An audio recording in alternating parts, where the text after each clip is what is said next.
Hi, M5730. Please introduce yourself. Hello, good afternoon. Hi sir, I'm Rona Taller. I'm 30 years old.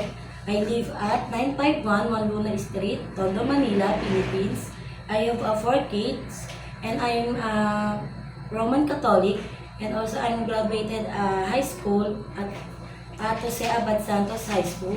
Okay, since I saw that you have experience being a helper here in the Philippines, tell me about your experience as a helper. I do washing clothes, ironing, I do cooking, I do taking care of baby, and also I do cleaning the house. Okay, since I saw that you have experience taking care of a newborn baby, if you have an idea, how do you prepare a milk for this newborn baby?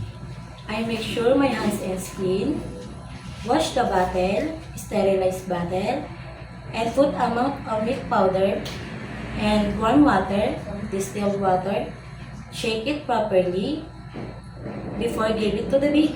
Okay, if the baby is crying, what will you do? I will check the temperature. If the baby is sick, ask madam, sir. And if they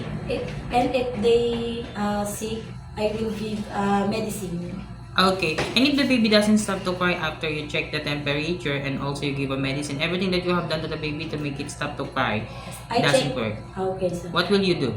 I check the diaper is have a poop or free, and call a madam, Okay. sir. You will call your madam because maybe only the parents know what to do to the baby to make it stop to cry, right? Okay, why do you want to work in Hong Kong?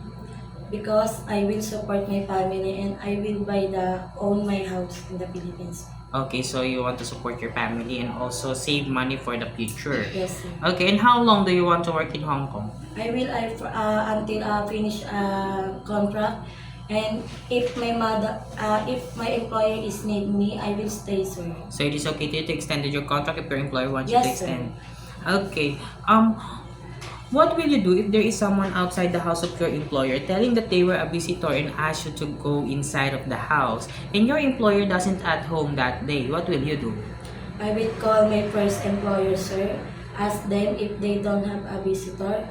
I will don't entertain, or I call a police, sir.